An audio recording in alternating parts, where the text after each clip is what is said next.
आपण जेव्हा हिंदू म्हणून आपण स्वतःची ओळख सांगतो, त्या अस्तित्वावर त्या ओळखवरच अगर कोण गालबोट लावत असेल तर हिंदू म्हणून आपण ह्याबद्दल विचार करायलाच पाहिजे. या संमेलनाच्या निमित्ताने आपण आजूबाजूला काय चाललंय याबद्दल खरंच थोडा विचार करायला. पुण्यामध्ये राहणारा हिंदू समाज हा योग्य वेळी अगर जागा झाला नाही तर हळूहळू टप्प्याटप्प्यावर प्रत्येक सिग्नलवर तुम्हाला हिरवे चादरी पसरताना इथे दिसतील.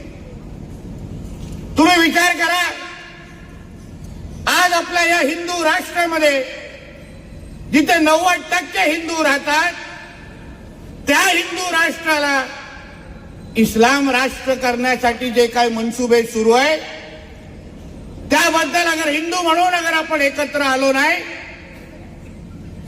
तर आपण हातात असलेला वेळ अगर निघून गेला तर आपल्या बरोबर किंवा आपल्या घरामध्ये असलेले ही जी लहान मुलं आहेत आपण त्यांना काहीच उद्या उत्तर देऊ शकणार नाही.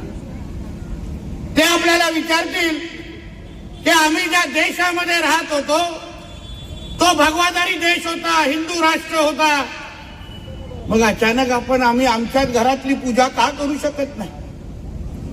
आम्ही भगवा घालून का फिरू शकत नाही? आम्ही आमच्या सणासुदीच्या वेळी आम्ही जय श्रीराम किंवा गणपती उत्सवाचे नारे का देऊ शकत नाही? या सगळ्या गोष्टी तेच आपल्याला कधीतरी विचार.